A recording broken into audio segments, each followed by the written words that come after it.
कौन? अभी तो सिद्ध भगवंतों की चर्चा कर रहे हैं, इसलिए सिद्ध भगवंत पर भले ही घटित कीजिए, लेकिन साधु की चर्चा चल रही है। साधु पद वो महा है, और महामुनि क्यों कह रहे हैं कि गणधराति सेवक महा बिन आज्ञा श्रद्धान। गणधराति ही सेवते हैं, क्योंकि गणधर भी नमो लोहे सर्वसाहुनम कह करके साधुओं को नमन करते हैं। तो गणधर तो बड़े हो गए ना, फिर साधुओं को कैसे नमन करते हैं? आचार्य है तो नीचे साधुओं को थोड़ी नमन करेंगे। लेकिन पद की अपेक्षा नमो लोहे सर्वसाहुनम, आचार्य उपाध्याय साधु में श्रेष्ठ कौन?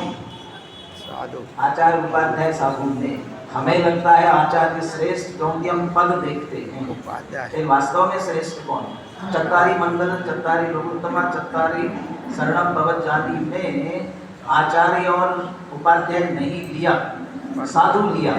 बहुत से लोग कहते हैं कि साधु में भी शामिल हो गए, लेकिन मैं कहता हूँ वास्तव में साधु मंगल है, साधु उत्तम है और साधु शरण है। आचार्य और उपाध्याय पद नहीं है। और आचार्य और उपाध्यायों को भी जब संलेखना और समाधि लेना होती है तो ये पद छोड़कर साधु बनते हैं। तो श्रेष्ठ कौन है? साधु। महामौनी कहा, महामौनी जैसे हैं। अब तीर्थंकर यदि है तो साधु बनने के बाद से लेकर मौन ही हो जाते हैं। महाव्रती जो कह रहे हैं, और इसमें स्वस्वभाव नहीं त्याग है, नहीं ग्रहण पर माही, स्वभाव का त्याग नहीं और पर का ग्रहण नहीं। और ये शक्ति विशेष है। कौन सी शक्ति है? त्यागोपादान शून्यत्व शक्ति है। इस शक्ति का भान साधुओं को है, इसलिए वास्तव में वे कुछ ग्रहण नहीं करते हैं न त्यागते हैं। क्या त्यागा? हमने इतना त्यागा।